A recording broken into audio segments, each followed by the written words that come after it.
چھریاں تھیں، انگلیاں کٹ گئی، حسن یوسف میں ایسی مبہوت ہو گئی، حسن یوسف کو دیکھ کر ایسے بے ہوش ہو گئی، انگلیاں کٹ گئی، اف تک نہ کی، درد نہ ہوا، تکلیف نہ ہوئی۔ علامہ اسماعیل حقی نے بات سمجھ لی کہ حضور نے کس طرف اشارہ فرمایا ہے۔ میرے آقا کا اشارہ کس طرف تھا؟ فرمایا سورہ یوسف تلاوت کر لے، تو کہتا ہے مومن مرتا ہے تکلیف نہیں ہوتی، کہا اگر مصر کی عورتوں نے حسن یوسف کو دیکھا، یہ حسن یوسف ہی کا اثر تھا، انگلیاں کٹ گئی، درد ہوا، محسوس نہ ہوا، ارے حسن مصطفیٰ کا یہ اثر ہے۔ مومن جب دنیا سے جاتا ہے، مدینے والے کا چہرہ دیکھتا ہے، درد ہوتا ہے، محسوس نہیں ہوتا۔ نعرہ رسالت، نعرہ رسالت۔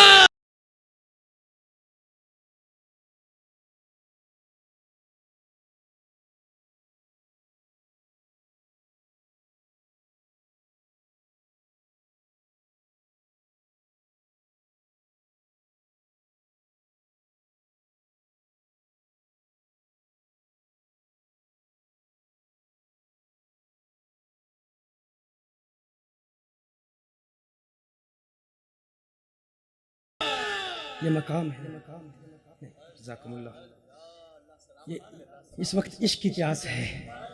کہا پانی تو نہیں پینا، ارے کہا پانی نہیں پینا، میں پانی پر ہی بات کر دیتا ہوں۔ ہاں جب عشق کی پیاس لگتی ہے تو پانی پھر وہ پیاس بجھا نہیں سکتا، دنیا کے سارے دریاؤں کا پانی دے دو، عشق کی پیاس دیدار مصطفیٰ سے بجھتی ہے۔ ہاں حضرت سیدنا یہاں پر ایک اور بات بتا دوں، علامہ اسماعیل حقی رحمۃ اللہ تعالی علیہ ایک پریشانی لاحق ہوئی، پریشان ہو گئے، دیکھا کہ جب مومن مرتا ہے نا، جب مومن مرتا ہے تو اس کی روح جب قبض کی جاتی ہے بڑی آسانی سے قبض کی جاتی ہے، کوئی تکلیف نہیں ہوتی۔ حیران ہو گئے، پریشان ہو گئے، یہ کیسے ممکن ہے؟ ارے ہم نے تو لوگوں کو نزع کی سختیوں میں مبتلا ہوتے ہوئے دیکھا، ہاں آنکھیں نکل آتی ہیں، زبانیں باہر نکل آتی ہیں، چیخیں نکل آتی ہیں، بڑی تکلیف سے لوگ گزرتے ہیں۔ حیران تھے علامہ اسماعیل حقی رحمۃ اللہ تعالی، اسی پریشانی میں نیند آ گئی، سو گئے، قسمت نے انگڑائی لی، کونین کے والی، خسرو خوباں، سیاح لامکاں، نازش ہر دو جہاں، صلی اللہ علیہ وسلم نے دیدار کرایا، آقا کا دیدار کیا۔ آقا نے فرمایا سورہ یوسف کی تلاوت کر، سورہ یوسف کی تلاوت کر۔ پریشان تھے، حیران تھے کہ جب انسان مرتا ہے تو تکلیف کیسے نہیں ہوتی، یہ کیسے ممکن ہے؟ جب روح قبض کی جاتی ہے، جب انسان نزع کی سختی میں مبتلا ہوتا ہے تو یہ بڑی مشکل منزل ہے۔ آقا نے ارشاد فرمایا سورہ یوسف تلاوت کر، صبح اٹھے آنکھ کھلی سورہ یوسف تلاوت کر، تو پہلی آیت جس پر نظر پڑی وہ کیا تھی؟ قطعنا ایدیہن۔ مصر کی عورتوں نے جب حضرت یوسف علیہ السلام کو دیکھا، ہاتھ میں سیب تھے، ہاتھ میں چھریاں تھیں، انگلیاں کٹ گئی، حسن یوسف میں ایسی مبہوت ہو گئی، حسن یوسف کو دیکھ کر ایسے بے ہوش ہو گئی، انگلیاں کٹ گئی، اف تک نہ کی، درد نہ ہوا، تکلیف نہ ہوئی۔ علامہ اسماعیل حقی نے بات سمجھ لی کہ حضور نے کس طرف اشارہ فرمایا ہے۔ میرے آقا کا اشارہ کس طرف تھا؟ فرمایا سورہ یوسف تلاوت کر لے، تو کہتا ہے مومن مرتا ہے تکلیف نہیں ہوتی، کہا اگر مصر کی عورتوں نے حسن یوسف کو دیکھا، یہ حسن یوسف ہی کا اثر تھا، انگلیاں کٹ گئی، درد ہوا، محسوس نہ ہوا، ارے حسن مصطفیٰ کا یہ اثر ہے۔ مومن جب دنیا سے جاتا ہے، مدینے والے کا چہرہ دیکھتا ہے، درد ہوتا ہے، محسوس نہیں ہوتا۔ نعرہ رسالت، نعرہ رسالت۔ حضرت زیاد رضی اللہ تعالیٰ عنہ غزوہ احد میں زخموں سے چور چور ہیں، بڑی تکلیف میں ہیں، بڑی پریشانی میں ہیں، بہت درد محسوس کر رہے ہیں۔ درد اس قدر ہے، اس قدر شدید درد ہے کہ ان کی آواز دور دور تک پہنچ رہی ہے۔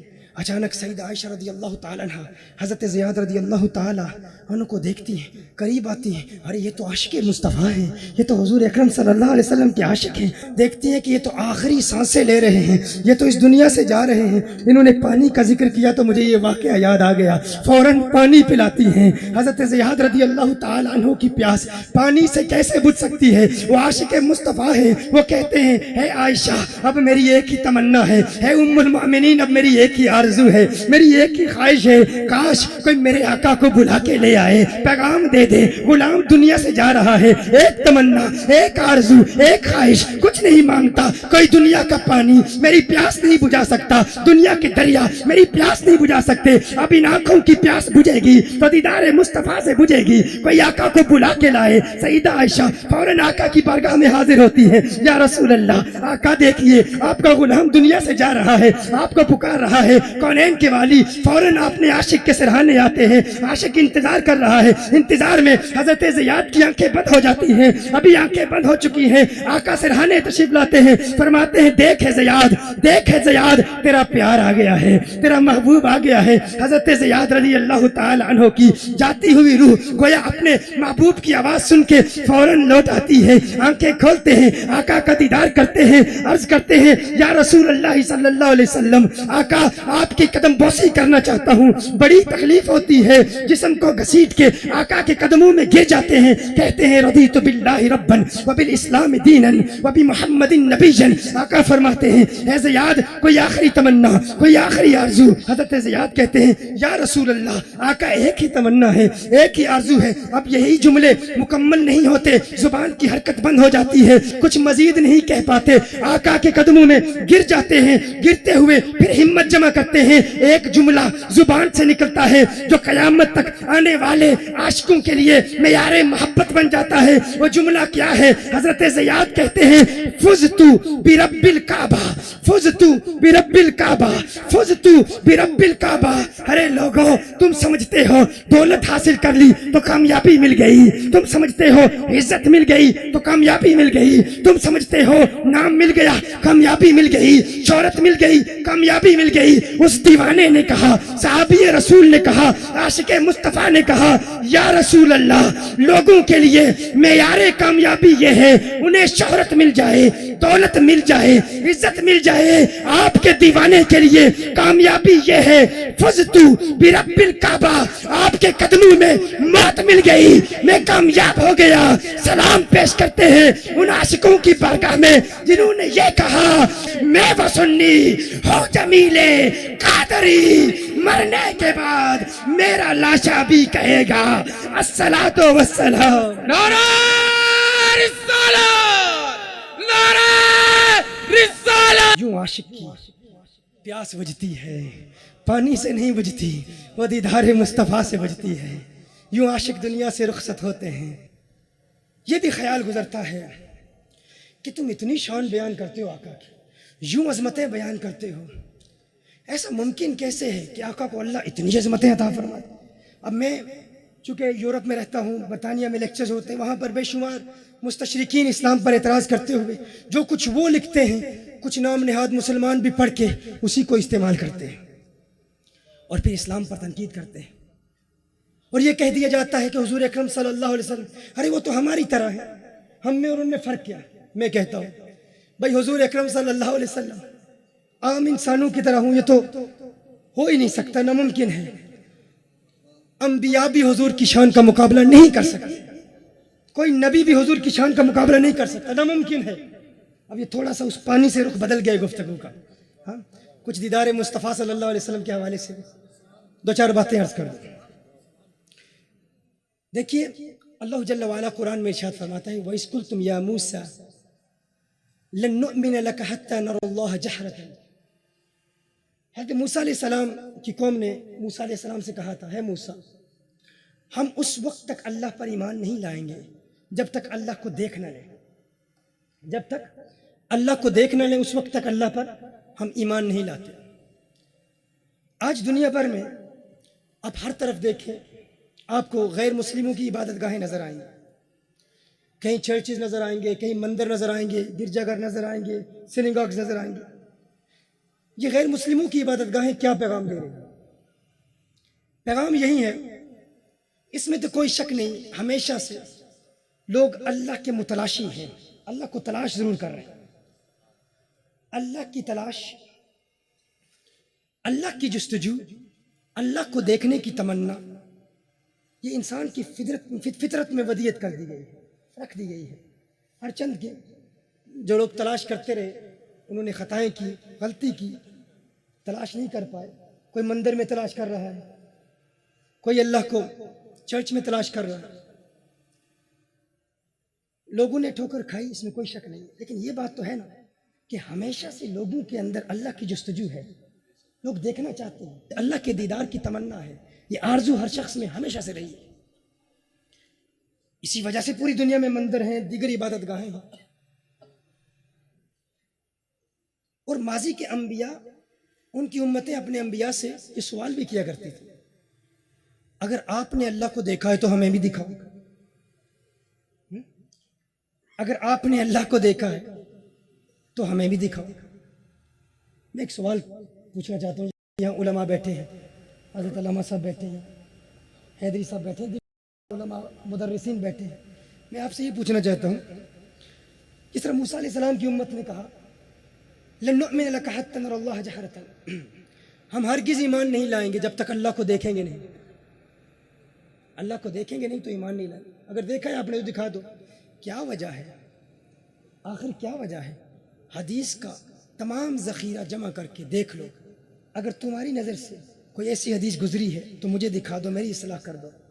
کیا وجہ ہے کہ حضور اکرم صلی اللہ علیہ وسلم کے کسی امتی نے حضور کو دیکھنے کے بعد کبھی یہ نہیں کہا اگر آپ نے دیکھا ہے تو ہمیں بھی دکھا دو.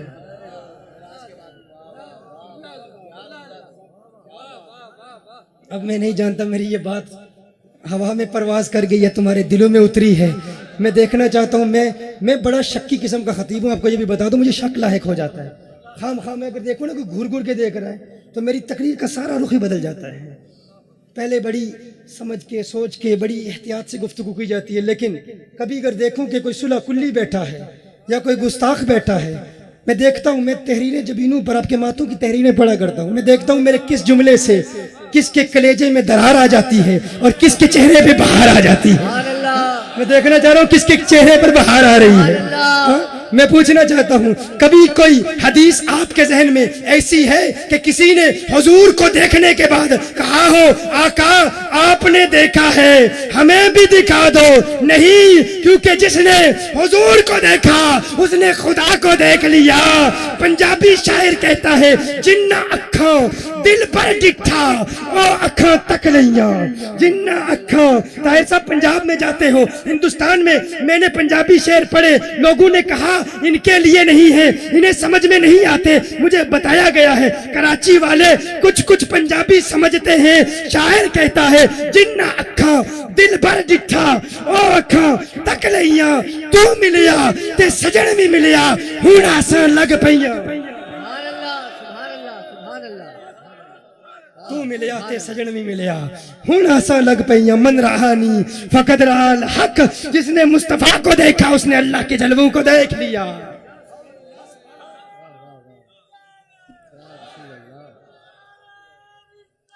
یہ میرے آقا کی عظمت ہے، یہ میرے آقا کا مقام ہے. دیکھیے کوئی نبی حضور کی طرح نہیں ہے. حضرت موسیٰ علیہ السلام کے ہاتھ پر، ان کے ہاتھ پر مہر نبوت تھی. ماضی کے انبیاء کے ہاتھوں پر مہر نبوت تھی. آپ کو پتہ ہے اس بات کا؟ موسیٰ علیہ السلام کے ہاتھ پر مہر نبوت تھی. اوپر لکھا ہوا تھا لا الہ الا اللہ موسیٰ کلیم اللہ. حضرت عیسیٰ علیہ السلام کے ہاتھ پر مہر نبوت تھی. لکھا ہوا تھا لا الہ الا اللہ عیسیٰ روح اللہ. یعنی جو بھی حضرت موسیٰ علیہ السلام سے مصافحہ کرتا، ملاقات کرتا، دیکھ لیتا مہر نبوت ہے، پہچان لیتا اللہ کا نبی ہے. عیسیٰ علیہ السلام سے مصافحہ کرتا، مہر نبوت دیکھتا، پہچان لیتا اللہ کا نبی ہے. دیگر انبیاء سے مصافحہ کرتا، پہچان لیتا اللہ کا نبی ہے. سوال یہ پیدا ہوتا ہے میرے آقا آپ کے ہاتھ پر مہر نبوت کیوں نہ تھی؟ کہا محبوب تیرا چہرہ ہی ایسا خوبصورت ہے، ارے دیکھنے والا ہو ہی نہیں سکتا. تجھے دیکھ کر کہے میں پہچانتا نہیں ہوں، جو دیکھے گا کہے گا لا الہ الا اللہ محمد الرسول اللہ. نعرہ رسالت، نعرہ رسالت، نعرہ رسالت، نعرہ رسالت. سبحان اللہ، سبحان اللہ، سبحان اللہ. جو پھر بھی نہ پہچانے وہ ابو لہب ہوا کرتا ہے. وہ منافق ہے جو دیکھ کے نہ پہچانے. جو عاشق ہوتا ہے محبوب اسے مہر نبوت دیکھنے کی حاجت ہی نہیں. تیرا چہرہ ہی اتنا سونا ہے پیارے، جو تیرے چہرے کو دیکھ لے گا پہچان لے گا. یہ محبوب کا حسن ہے، سبحان اللہ، یہ سبحان اللہ، محبوب کا حسن ہے، اللہ اللہ، سبحان اللہ، سبحان تم اللہ. کہتے ہو. اور دیکھیے ماضی کے انبیاء میں امام زرقانی نے اسے خصوصیات مصطفیٰ صلی اللہ علیہ وسلم میں لکھا ہے، ماضی کے انبیاء اپنی امتوں کے قبروں میں نہیں جایا کرتے تھے. یہ حضور کا ترہ امتیاز ہے، یہ فقط حضور کی خصوصیت ہے، یہ میرے آقا کا خاصہ ہے. حضور کی اسپیشلٹی ہے کہ حضور امتی کی قبر میں بھی جاتے ہیں. کیوں؟ کیونکہ امتی قبر میں بھی آقا کا دیدار کرنا چاہتا ہے. اس نے مصطفیٰ کو دیکھ کے اللہ کے جلوے دیکھتا ہے. اور دیکھیے پھر قبر میں پھر سوال کیا ہوتے ہیں، کیا خوبصورت سوال ہوتے ہیں. ایک شخص مجھے کہتا ہے تم لوگ بہت کہتے ہو سنی ہیں، یہ سنیت کیا ہے؟ سنی نہ کہا کرو، ہم مسلم ہیں، مسلمان ہونا ہی کافی ہے. میرے لیے مسلمان ہونا ہی کافی ہے، یہی تعارف کافی ہے. یہ کیا کہتے ہو ہم سنی ہیں، اہل سنت ہے، یہ کہنے کی کوئی ضرورت نہیں. میں نے کہا یہ مجھے نہ کہہ تم، یہ قبر میں منکر نکیر کو کہنا. کہا کیوں بھائی؟ کہا کیوں؟ میں نے کہا قبر میں کیا سوال ہوں گے؟ پہلا سوال ہوگا من ربک، تیرا رب کون ہے؟ وہ کہے گا ربی اللہ، میرا رب اللہ. دوسرا سوال ہوگا ما دینک، تیرا دین کیا ہے؟ وہ کہے گا دین الاسلام. جب اس نے کہا دین الاسلام تو اس کا مطلب کیا ہے؟ میں مسلمان ہوں.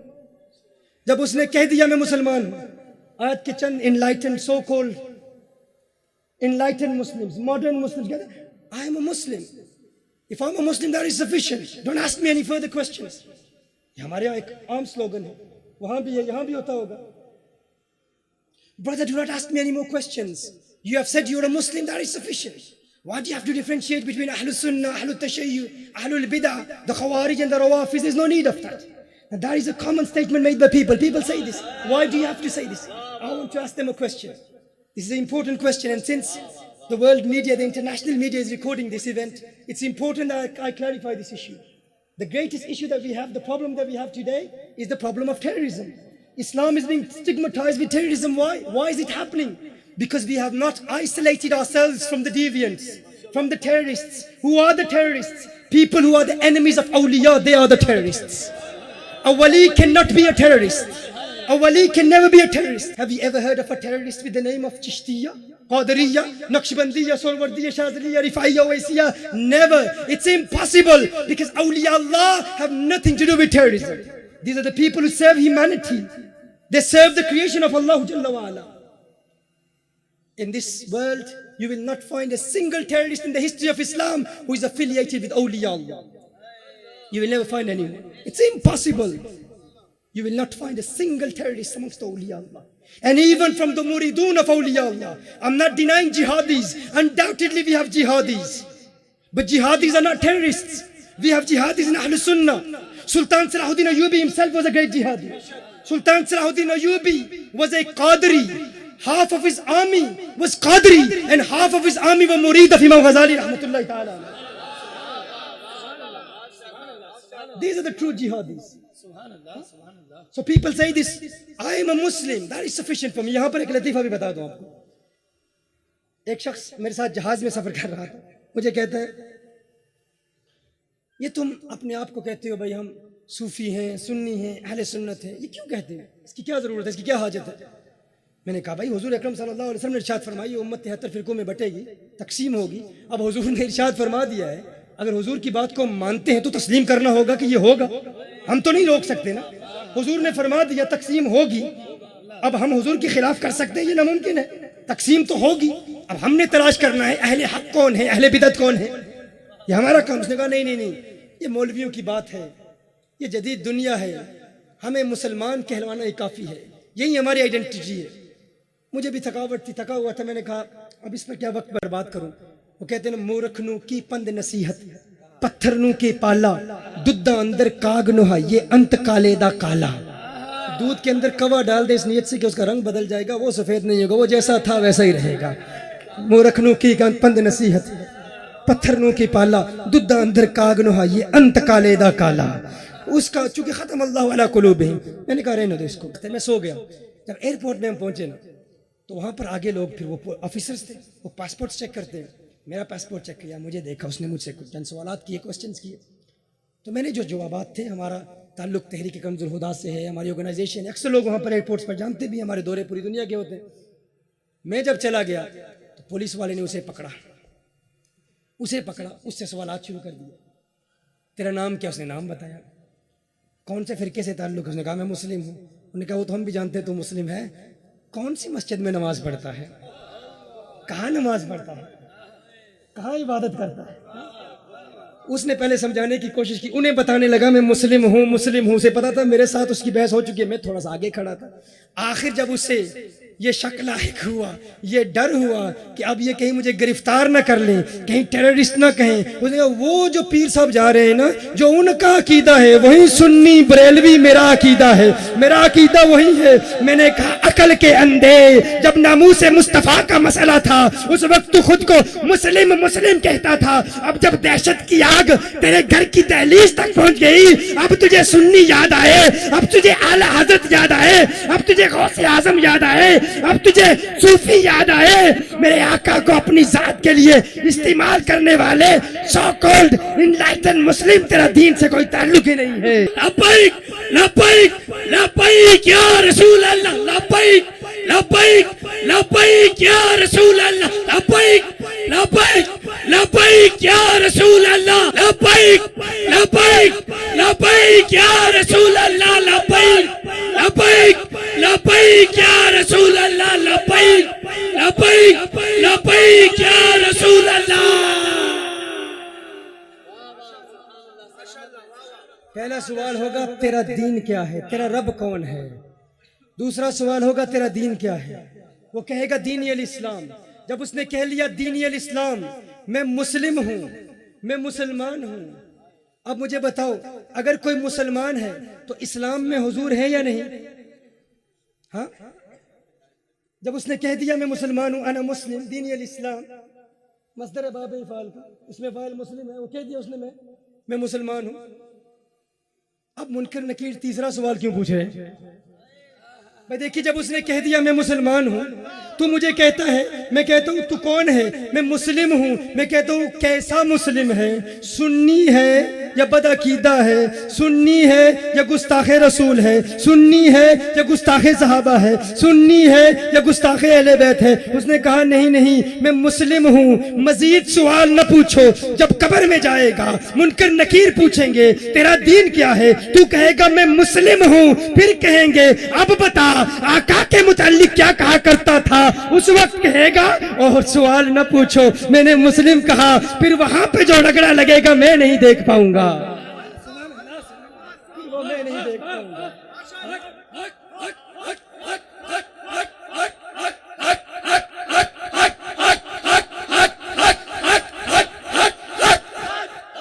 دینی الاسلام جب کہا میں مسلم ہوں, اب مزید سوال کی کوئی ضرورت نہیں ہے. ہاں منکر نکیر سوال پوچھیں گے. وہ کیوں سوال پوچھیں گے؟ وہ جانتے ہیں بے شمار لوگ ایسے ہیں جو کہتے ہیں میں مسلم ہوں, حضور کو کیوں مانتے ہو؟ وہ کہتے ہیں اس لیے مانتے ہیں چونکہ اسلام کا حکم ہے, اس لیے حضور کو مانتے ہیں, اس لیے اسلام کو نہیں مانتے کیونکہ حضور کا حکم ہے, حضور کو اس لیے مانتے ہیں کیونکہ اسلام کا حکم ہے. اکثر یہ جملہ کہا جاتا ہے, اکثر لوگ کہتے ہیں ان سے پوچھو حضور کو کیوں مانتے ہو, کہا اسلام کا حکم ہے. میں کہتا ہوں تمہارا یہ اعتراض کرنا, ہم حضور کو مانتے ہیں, بس اتنا مانتے ہیں جتنا اسلام کا حکم ہے, فقط اس لیے مانتے ہیں کیونکہ اسلام کہتا ہے. حضور کو مانتے ہیں لیکن حضور کا وہ احترام نہیں کرتے جو تم کرتے ہو, حضور سے وہ محبت نہیں کرتے جو تم کرتے ہو, حضور کی محفل میلاد نہیں مناتے جیسے تم مناتے ہو, عظمت مصطفیٰ کے ترانے نہیں الاپتے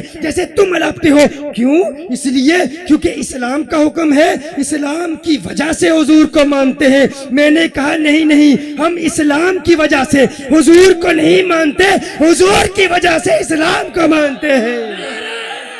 رسالت نعرہ رسالت نعرہ رسالت نعرہ رسالت. تیسرا سوال اسی لیے کیا جائے گا تاکہ یہ واضح ہو جائے. اس نے کہا میں مسلم ہوں, اب تیسرا سوال کیا ہے, حضور کے متعلق کیا کہا کرتا تھا کہ ان کی وجہ سے اسلام کو مانتا ہے یا اسلام کی وجہ سے ان کو مانتا ہے. یہ حد امتیاز, یہ حد فاصل, یہ آئسولیٹنگ فیکٹر, یہ ڈسٹنگوشنگ مارک کب منقع, کب واضح ہوتا ہے؟ جب جواب دیا جاتا ہے, جب وہ کہتا ہے مر کے پہنچا ہوں یہاں اس دل ربا کے واسطے. وہ کہتا ہے انہی کے واسطے تو موت کو سینے سے لگایا ہے. ہاں تو کیسے کہتا ہے کوئی فرق نہیں ہے؟ تو کہتا ہے ہم اور مصطفیٰ کریم صلی اللہ علیہ وسلم میں فرق نہیں ہے، حضور ہماری طرح، ہم حضور کی طرح. میں تجھ سے پوچھنا چاہتا ہوں تو کیسے یہ دعویٰ کر سکتا ہے؟ تو آخر کس اعتبار سے حضور کی طرح ہے؟ تو کیسے حضور کی طرح ہے؟ تجھے فرق نظر نہیں آتا؟ تو اپنی عبادات کو دیکھ، تو اپنے انداز تکلم کو دیکھ، تو اپنی گفتار کو دیکھ، تو اپنے کردار کو دیکھ، اپنے چہرے کو دیکھ. یہ منہ اور مسور کی دال، تو اپنے چہرے کو دیکھ، ان کے چہرے میں سورج تیرتا ہے. حضور کے صحابہ فرماتے ہیں کأن الشمس تجری فی وجہہی، حضور کا حسن ایسا ہے کہ ان کے چہرے میں سورج تیر رہا ہے. تو کہتا ہے میں حضور کی طرح، حضور میری طرح. اپنی عبادت کو دیکھ لے، اپنی نماز کو دیکھ لے، تو اپنے کلمے کو دیکھ لے. تو کلمہ پڑھتا ہے لا الہ الا اللہ محمد الرسول اللہ، حضور کلمہ پڑھتے ہیں لا الہ الا اللہ انا رسول اللہ. تو کلمہ پڑھتا ہے اللہ کے سوا کوئی معبود نہیں، محمد اللہ کے رسول ہیں. حضور کلمہ پڑھتے ہیں اللہ کے سوا کوئی عبادت کے لائق نہیں، میں اللہ کا رسول ہوں. تیرا کلمہ حضور کے کلمے کی طرح نہیں، تیری نماز حضور کی نماز کی طرح نہیں. تو نماز پڑھتا ہے، کتنی نمازیں فرض ہیں تجھ پر؟ 5 نمازیں فرض ہیں. حضور کے لیے فرمایا وَمِنَ اللَّيْلِ فَتَحَجَّدْ بِهِ نَافِلَةً لَكَ. حضور پر 6 نمازیں فرض، تجھ پر 5 نمازیں فرض. تیری نماز حضور کی نماز کی طرح نہیں، تیرا روزہ حضور کے روزے کی طرح نہیں. تو نفلی روزہ رکھتا ہے، سحری بھی ہے، افطار بھی ہے. حضور نفلی روزہ رکھتے ہیں، صوم وصال رکھتے ہیں، نہ سحری ہے نہ افطار ہے. صحابہ نقل کرنے کی کوشش کرتے ہیں، نحیف ہو جاتے ہیں، کمزور ہو جاتے ہیں، ٹانگوں پر کھڑے نہیں رہ سکتے. حضور فرماتے ہیں کیا کر رہے ہو؟ آپ کی نقل کر رہے ہیں. حضور فرماتے ہیں ایکم مثلی، ایکم مثلی، ایکم مثلی، لست کہیئتکم لست مثلکم. کون ہے تم میں میری طرح؟ میں تمہاری طرح نہیں، تم میری طرح نہیں. بخاری کی حدیث، صحیح مسلم کی حدیث. حضور ہماری طرح نہیں، ہم حضور کی طرح نہیں. تیرا کلمہ حضور کے کلمے کی طرح نہیں، تیری نماز حضور کی نماز کی طرح نہیں، تیرا روزہ حضور کے روزے کی طرح نہیں، تیری زکوٰۃ حضور کی زکوٰۃ کی طرح نہیں. تیرے ارکان اسلام 5، حضور کے اس ارکان اسلام 4. کیا تو جانتا ہے حضور پر زکوٰۃ فرض ہی نہیں ہے؟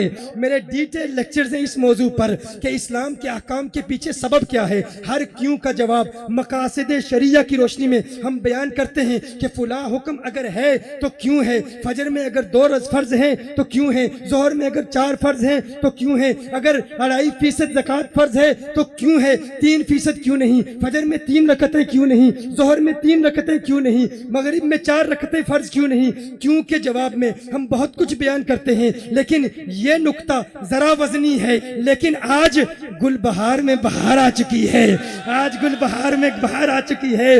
آج آج آج گولی مار کے پڑوس میں بہار آ چکی ہے. گولی مارنے والے ختم، دہشت گردی ختم، آج عاشقوں کی بہار ہے. اس خوبصورت میدان میں ایک انتہائی خوبصورت علمی نقطہ پیش کرتا ہوں. نقطہ وزنی ہے لیکن عاشق بیٹھے ہیں، اسے اٹھا لیں گے انشاءاللہ، مجھے یقین ہے اٹھا لیں گے. تیار ہو؟ دیکھو حضور پر زکوٰۃ فرض کیوں نہیں ہے. کبھی اس پر غور کرنے کی کوشش کی؟ حضور پر زکوٰۃ فرض کیوں نہیں ہے؟ زکوٰۃ فرض اس لیے نہیں ہے. زکوٰۃ ادا کیسے ہوتی ہے؟ ادائیگی فرض کے لیے، ادائیگی زکوٰۃ کے لیے یہ ضروری ہے کہ زکوٰۃ مالک کے ملک سے نکل کر قابض کے ملک میں آ جائے. زکوٰۃ اس وقت ادا ہوتی ہے جب مالک کے ملک سے نکل کر، کون میری بات سمجھ رہے ہیں؟ ہاتھ اٹھائیں مجھے پتہ چلے. ماشاءاللہ تو عوام بھی سمجھ رہے ہیں. مالک کی ملک سے نکل کر قابض کی ملک میں آ جائے تو زکوٰۃ ادا ہو جاتی ہے. دیکھیے کیا ایک باپ اپنے بیٹے کو زکوٰۃ دے سکتا ہے؟ نابالغ بیٹے کو باپ زکوٰۃ دے سکتا ہے؟ کیوں؟ کہا الولد وما فی یدہ کان لابیہ، الولد وما فی یدہ کان لابیہ. بیٹا اور جو کچھ بھی بیٹے کے پاس ہے، بیٹا اور بیٹے کی ساری دولت وہ در حقیقت اس کے باپ ہی کی دولت ہوتی ہے.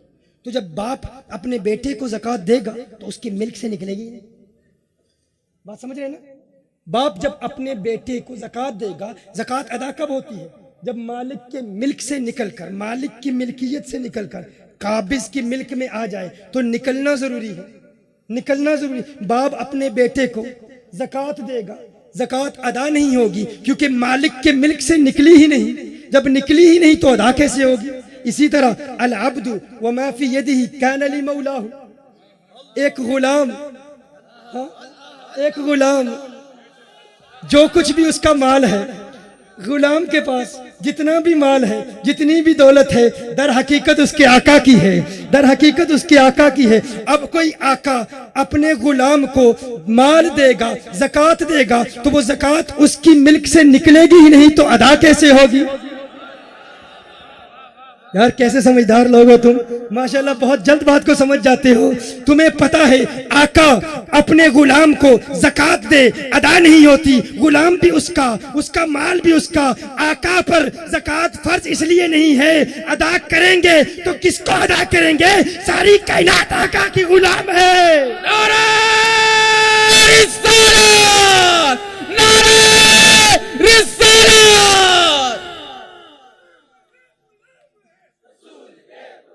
غلامی رسول میں جو ہونا عشق مصطفیٰ، ہم عظمت رسول کے۔ پتا چلا ان پر زکوٰۃ فرض ہی نہیں، تیرا کلمہ آقا کے کلمے کی طرح نہیں، تیری نماز آقا کی نماز کی طرح نہیں، تیرا روزہ آقا کے روزے کی طرح نہیں، تیری زکوٰۃ آقا کی زکوٰۃ کی طرح نہیں۔ تو اپنی اولاد کو دیکھ، اپنی فیملی کو دیکھ، تو اپنی ازواج کو دیکھ، اپنی زوجہ کو دیکھ، اور آقا کی ازواج مطہرات کو دیکھ، وہ تو امہات المؤمنین ہیں۔ ان کے لیے ارشاد فرمایا یا نساء النبی لستن کاحد من النساء، ہے میرے محبوب کی ازواج مطہرات، تم عام عورتوں کی طرح نہیں۔ میں کہتا ہوں آقا کی ازواج مطہرات اگر عام عورتوں کی طرح نہیں تو آقا عام انسانوں کی طرح کیسے ہو سکتے ہیں؟ ارے تیری زوجہ آقا کی ازواج مطہرات کی طرح نہیں۔ تو اپنے آپ کو دیکھ، اپنے جسم کو دیکھ، اپنے اعضاء کو دیکھ، اپنے ہاتھوں کو دیکھ، اپنی انگلیوں کو دیکھ، اپنی آنکھوں کو دیکھ، اپنے تھوک کو دیکھ، ذرا تھوک کر دیکھ۔ تیرے تھوک کو جو دیکھے گا نفرت محسوس کرے گا، کراہت محسوس کرے گا، متنفر ہو جائے گا۔ تیرے تھوک پر کوئی تھوکنے کے لیے تیار نہیں۔ اور آقا کا لعاب دہن کیسا ہے، میرے آقا کا لعاب دہن کیسا ہے؟ حضرت سعد بن معاذ کو زخم ہوتا ہے، آقا کا لعاب دہن زخم پر ملتے ہیں، شفا یاب ہو جاتے ہیں۔ ان کے لعاب دہن سے لوگوں کو شفائیں ملتی ہیں۔ تیرے تھوک پہ کوئی تھوکنے کے لیے تیار نہیں، پھر بھی کہتا ہے وہ میری طرح ہے۔ تو اپنے خون کو دیکھ لے، تیرا خون نجاست غلیظہ ہے، کپڑے پر لگ جائے نماز ادا نہیں ہوتی۔ عبداللہ بن زبیر رضی اللہ تعالیٰ عنہ نے آقا کا خون مبارک چوس لیا تھا، اور حضرت مالک بن سنان رضی اللہ تعالیٰ عنہ نے آقا کا خون مبارک چوسا۔ صحابہ دیکھ رہے ہیں کہاں تھوکیں گے، کہاں تھوکو گے؟ کہا آقا کا خون ہے، اسے تھوک نہیں سکتا۔ کہا کیا کیا؟ کہا نگل لیا۔ آقا نے ارشاد فرمایا اب جسے دنیا میں جنتی کی زیارت کرنی ہے اسی کو دیکھ لے، اسی کو دیکھ لے۔ میں کہتا ہوں جس کے کپڑوں پر تیرا خون لگ جائے، نجاست غلیظہ ہے تیرا خون، اگر تیرا خون کسی کے کپڑے پہ لگ جائے، اگر نماز پڑھتا رہے، اگر اس نجاست کی حالت میں مستقل نماز پڑھتا رہے تو نماز کی توہین ہے، اور جو نماز کی توہین کرے جہنمی بنے۔ تیرا خون نمازی کو جہنمی بنا دیتا ہے، ان کا خون جس کے جسم میں چلا جائے وہ دنیا میں ہی جنتی بن جاتا ہے۔ لبیک لبیک لبیک یا رسول اللہ، لبیک لبیک لبیک یا رسول اللہ، لبیک لبیک لبیک یا رسول اللہ، لبیک لبیک لبیک یا رسول اللہ۔ اپنے پسینے کو دیکھ لے، تیرے پسینے سے بدبو آتی ہے، تجھے پسینہ آ رہا ہو، لوگ کراہت محسوس کرتے ہیں، نفرت کرتے ہیں۔ میرے آقا آرام فرما رہے ہیں، صحیح مسلم کی حدیث ہے، ام سلیم رضی اللہ تعالی عنہا میرے آقا کا پسینہ جمع کر رہی ہیں۔ میرے آقا آنکھ کھولتے ہیں، فرماتے ہیں ما تصنعین یا ام سلیم، ہے ام سلیم تو کیا کر رہی ہے؟ ام سلیم عرض کرتی ہیں یا رسول اللہ صلی اللہ علیہ وسلم نرجو برکتہ لصبیاننا، آپ کے پسینے سے اپنے بچوں کے لیے برکت جمع کر رہی ہوں، ان کے پسینے سے لوگوں کے بچوں کو برکت ملتی ہے، تیرے پسینے سے بدبو آتی ہے، تو پھر بھی کہتا ہے تو مصطفیٰ کی طرح ہے۔ تو کیسے مصطفیٰ کی طرح ہے؟ تو کس اعتبار سے آقا کی طرح ہے؟ تو اپنے ناک کی غلاظت کو دیکھ، تو اپنے ناک کو صاف کر، تیرے ناک سے گندگی نکلتی ہے۔ صحیح بخاری کی حدیث ہے، عروہ کہتے ہیں ما تنخم رسول اللہ صلی اللہ علیہ وسلم نخامتا الا قد وقعت فی کف رجل منهم فدلک بها وجهه وجلده ہوں ارے حضور جب بھی ناک مبارک صاف کرتے صحابہ آقا کے ناک کی رطوبت کو اپنے چہرے پہ مل لیا کرتے, اپنے جسم پر مل لیا کرتے. آقا وضو فرماتے, وضو کا پانی آقا کے جسم سے جدا ہوتا, صحابہ ایک دوسرے سے جھگڑتے کہ آقا کے وضو کا پانی زمین پہ نہ گرے, اپنے جسم پر ملتے, برکتیں حاصل کرتے. ارے تیرے ناک سے گندگی نکلتی ہے, ان کے ناک سے بھی نور نکلتا ہے, ان کے ناک سے بھی نور نکلتا ہے. تو کیسے کہتا ہے تو مصطفیٰ کی طرح, مصطفیٰ کریم تیرے طرح. ارے تو اپنے ہاتھ کو دیکھ لے, تو کسی بچے کے سر پر ہاتھ رکھے, بچے کو کچھ نہیں ہوتا. ابن حجر عسقلانی فرماتے ہیں میرے آقا کے ہاتھ سے نور کی کچھ ایسی شعائیں نکلتی تھی, جب آقا کسی بچے کے سر پر ہاتھ رکھ دیتے, عادتاً جس بچے کا قد جتنا 2 سالوں میں بڑھتا اتنا ہی قد 1 سال میں بڑھ جاتا. اب یہاں ایک اور بات آپ کو بتا دوں, سولر انرجی کا نام آپ نے سنا ہوگا نا. آپ جانتے ہیں شمسی توانائی کیا ہے؟ سولر انرجی پر آج کل تو بہت تحقیق ہو رہی ہے. سائنسدان کہتے ہیں اگر سولر انرجی کے انجیکشنز کسی چھوٹے قد والے کو لگائے جائیں تو اس کا قد بڑھ سکتا ہے. سولر انرجی کیا ہے؟ شمسی توانائی ہے. یاد ہے آپ کو سورج کا جلال اور مدینے کے چاند کا جمال؟ یاد ہے وہ نکتہ آپ کو؟ بھولے تو نہیں ہے نا؟ ہاں, سولر انرجی وہاں سے بھی لائٹ آتی ہے اور میرے آقا کے ہاتھوں سے بھی نور نکلتا ہے. ابن حجر عسقلانی فرماتے ہیں میرے آقا جس بچے کے سر پر ہاتھ رکھ دیتے, عادتاً جس بچے کا جتنا قد 2 سال میں بڑھتا اتنا ہی قد 1 سال میں بڑھ جاتا. میں کہتا ہوں سولر انرجی کے انجیکشنز کی باتیں کرنے والوں, نور مصطفیٰ کی شعاؤں کا تذکرہ بھی کیا کرو. یہ میرے آقا کے ہاتھ کی برکت ہے, یہ میرے آقا کے ہاتھ کی برکت ہے. حضرت سلمان فارسی رضی اللہ تعالی عنہ کے باغ کا واقعہ بھی یاد کر لیجئے. سولر انرجی, شمسی توانائی کے ماہرین کہتے ہیں اگر سولر انرجی کے انجیکشنز فصلوں کو لگائے جائیں تو جتنی فصلیں عادتاً 6 مہینے میں بڑھتی ہیں 10 دن میں اتنی ہی بڑھ جائیں.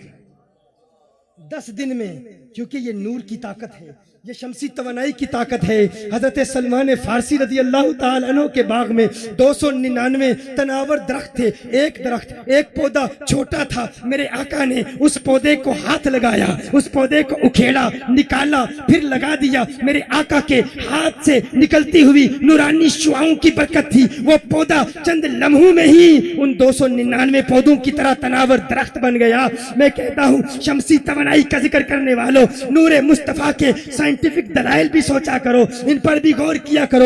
ایکس ریز کے بارے میں کبھی آپ نے غور کیا یہ ایکس ریز کیا ہے؟ یہ ایکس ریز کیا ہے؟ جرمن فلسفر ایک ڈاکٹر ولہم, اس نے تحقیق کی. اس نے دیکھا کہ یہ جو الیکٹرو میگنیٹک ریڈیشن جب ہائی انرجی ان میں پیدا ہو جاتی ہے روشنی میں, تو کسی لکڑی پر جب یہ روشنی, اس نے دیکھا سبز روشنی کی شعائیں پھیلی ہوئی ہیں, لکڑی پر پڑتی ہیں, اس کو ٹرانسپیرنٹ بنا دیتی ہیں. وہ روشنی لکڑی کو ٹرانسپیرنٹ بنا دیتی ہے, لکڑی میں سے گزر جاتی ہے. پھر دیکھا میٹل میں سے گزر جاتی ہے. ایک دن اتفاق سے اس کا ہاتھ لگا, دیکھا ایک جانب سایہ ہے, دوسری جانب اس کی ہڈیوں کی پکچر بن گئی. یہ روشنی اگر بہت تیز شعائیں ہوں اس کی, کسی چیز پر پڑتی ہے تو اس کو ٹرانسپیرنٹ بنا دیتی ہے, سی تھرو بنا دیتی ہے. آپ نے دیکھا ایکس رے ہوتے ہیں تو آپ کے جسم پر اسی روشنی کی وجہ سے آپ کے اندر آپ کی ہڈیوں کی تصویریں بن جاتی ہیں. ایکس رے ہوتے ہیں نا, اتنا سب جانتے ہیں. میں ٹیکنیکل اصطلاحات استعمال نہیں کرتا, صرف اتنا بتانا چاہتا ہوں جب میرے آقا کا میلاد ہوا, سیدہ آمنہ فرماتی ہیں نور کی شعائیں نکلی. کیا اثر ہوا؟ کہا میں مکے میں تھی اور مکے سے میں نے شام کے محلات دیکھ لیے. آقا آپ دنیا میں آئے, آپ کی والدہ نے شام کے محلات کیسے دیکھ لیے؟ مکہ المکرمہ کے گرد بڑے بڑے پہاڑ ہیں. کہا ایکس رے والو تم کہتے ہو ہم ماڈرن دنیا کے ماننے والے ہیں, جدید تحقیقات کے ماننے والے ہیں. میں کہتا ہوں یہ عاشقوں کی محفل ہے, یہاں قرآن بھی پیش کیا جاتا ہے, حدیث بھی پیش کی جاتی ہے, یہاں سائنٹیفک فیکٹ سے بھی غیر مسلموں اور بدعقیدہ لوگوں کے منہ بند کیے جاتے ہیں. اگر ایکس رے کی روشنی اتنی طاقتور ہے کہ انسان کے جسم کو سی تھرو بنا دیتی ہے, ٹرانسپیرنٹ بنا دیتی ہے, میٹل سے گزر جاتی ہے, تو میرے آقا کے نور کی شعاؤں کا اثر یہ تھا کہ میرے آقا کی نور کی شعاؤں نے